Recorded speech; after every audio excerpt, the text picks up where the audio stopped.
Welcome to the Wild Sacred Journey podcast. I'm your host, Kate Powell.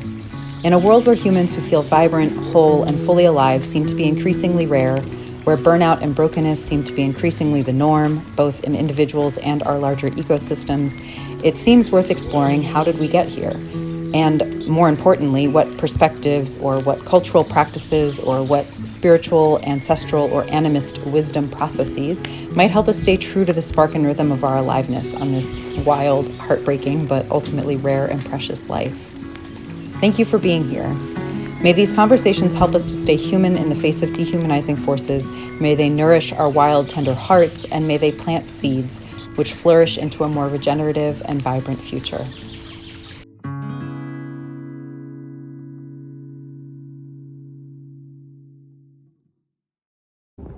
Hey, Kate here with Wild Sacred Journey. So I'm recording this post the US election, and just in the wake of what I think for many sensitive people who often find themselves kind of on the edges of things, feels like a really scary, maybe destabilizing time. And so I'm going to start with a metaphor. So a couple weekends ago, if you're watching this, you'll notice I'm wearing this super cool, if I do say so myself, felted wool hat. And so just this last weekend, I made this hat. I was in a workshop learning wet felting, to make a hat. And so I want to talk about wool and the process of working with wool fibers. So last year when I was in Scotland, I took a day-long scarf weaving workshop, and I wove a scarf, and there's a process at the end when you take a scarf off the loom that's called wet finishing. And particularly when you're working with wool, although other natural fibers will do this as well, there's a fulling that starts to happen when you get the wool wet and add a little soap and a little agitation. And the fibers themselves, it's like they have scales on them, and they actually plump up, and the scales kind of interlock. And so that's how it takes your weaving from basically being just a web of threads over under threads to cloth, basically. And so it's a similar process with wet felting, where we started this hat. It was a template of and then we lay that looked sort of like a bell shape, and then a flat bell shape, and then you lay different thin clumps of wool fibers out in these patterns where they're kind of overlapping, and you lay them all in one direction one way, and then you lay them in a different direction the other way, right? And you're alternating and creating all these different directions. And then you're adding water, and you're adding heat, and you're adding soap, and then you're agitating it. You're rubbing, or you're stamping, or you're moving the fibers in some way. And through that, the scales, again, they start to interlock with each other, and you start to get fabric, cloth, a stronger material that wasn't there before.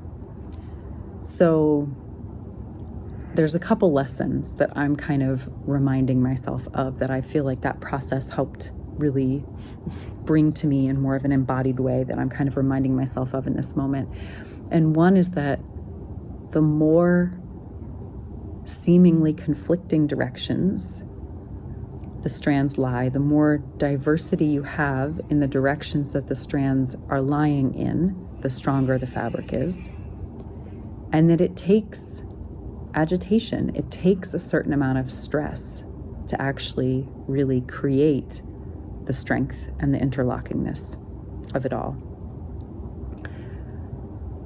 I think we're at risk as we lose some of these crafts, as we lose some of these practices, we become, and we live in kind of these sheltered spaces, this climate control, this we're kind of constantly sheltering ourselves from stress and from the elements.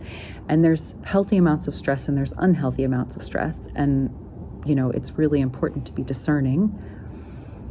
But the more we're kind of trying to remove ourselves from stress, from conflict, from agitation, the more we actually are at risk of losing a certain amount of resiliency.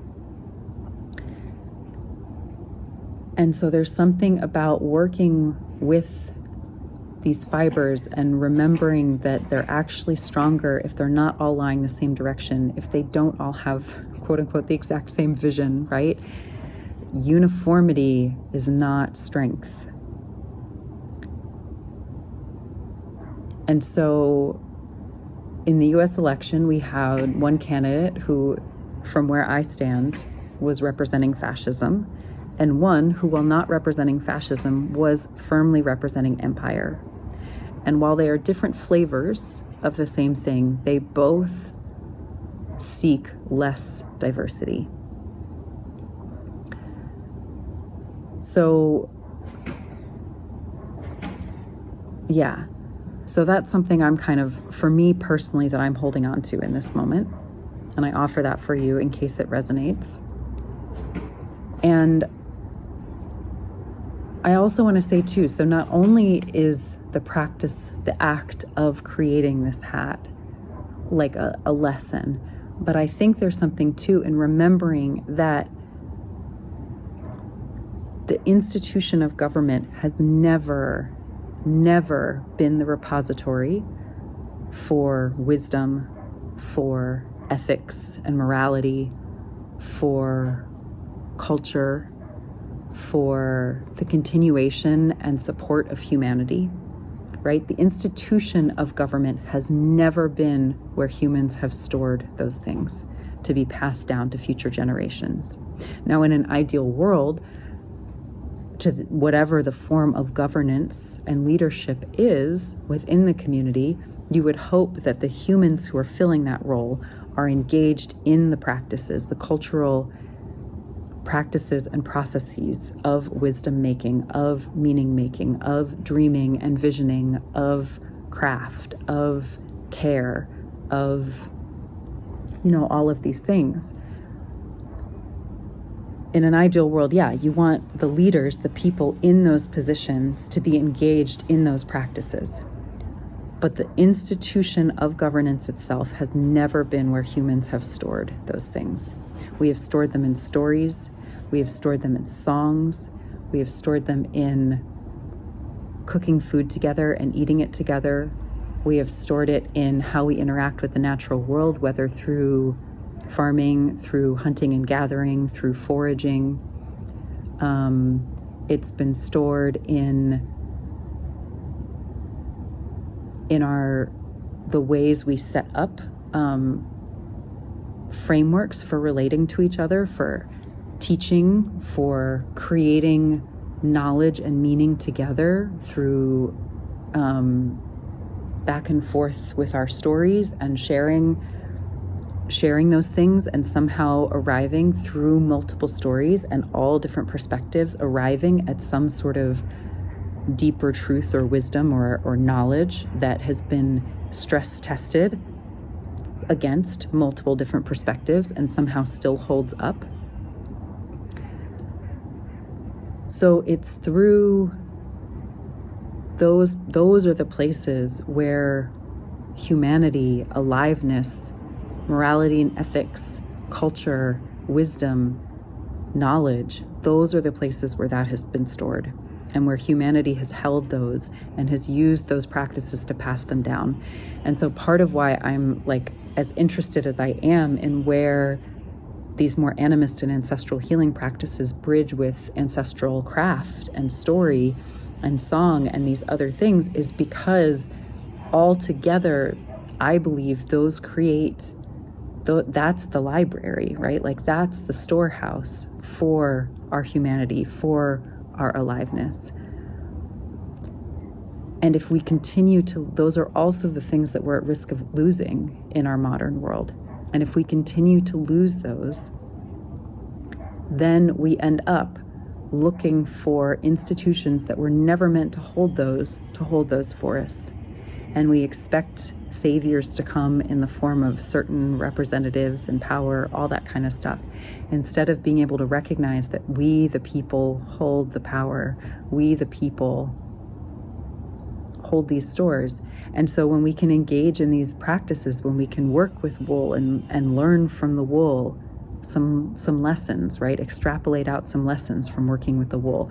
When we can sit by the water and let it hold us in our tears, when we can ask for the wind to teach us something that we might need to know in the moment, when we can be with each other and share how we're feeling, or share something as we're seeing it, and have someone say to us, I hear you, and from where I stand, this is kind of how I'm seeing it. And to do that without defensiveness, without attack, without judgment, like to not be doing it from a place of answers, but from a place of curiosity and wonder and questions, right?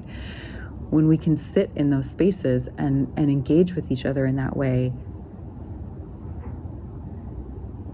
I think we'll arrive at a more humane world. And a world that isn't about empire and isn't about fascism, because it's not about control and it's not about power. It's about aliveness and care. And it's not that we humans,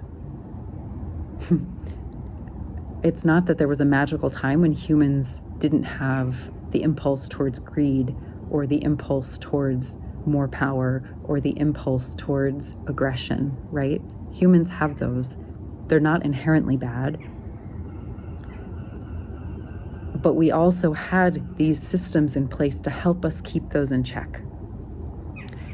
And we had these animist and ancestral practices and processes, and we had these ways of engaging with ourselves and the world around us that were relational, not resource-based, and that helped us keep our darker sides in check, that helped us keep our weaker impulses, the ones that would erode what's beautiful, about each of us individually and about us collectively. The ones that would erode that, we had things that helped keep those in check. And the more we're losing these practices and these processes, these wisdom practices, these wisdom processes, the less checks and balances we have on our weaker impulses.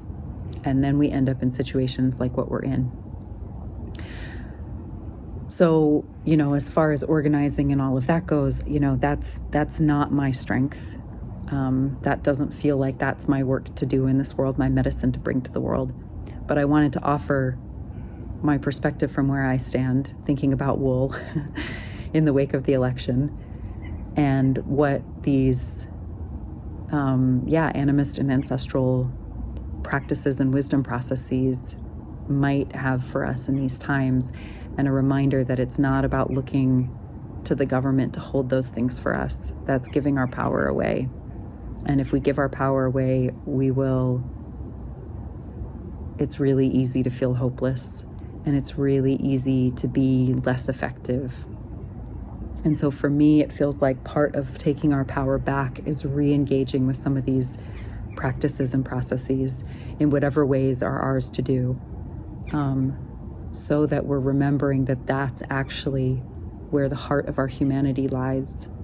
And then if we can re-engage with that, then it makes it easier for us to shift, so that we're evaluating potential leaders based on completely different criteria. And may it be fucking so, man. May it be so. So, yeah, if you have any thoughts, I certainly welcome those. And just take care. Hold your heart. Hold each other's hearts. Cook meals together. Talk about the weather. Sometimes you start with the thing, here in Scotland and also in Ireland, it's like you walk down the street and everybody just talks about the weather. And there's something really beautiful about that, because it starts with the thing that we all have in common, right? The sun shines out. Let's celebrate it. Ooh, the rain's really coming down. Let's talk about it, right? So find the things you can agree on and connect.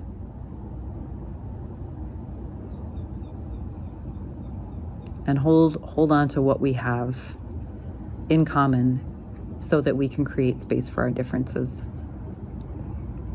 and be discerning.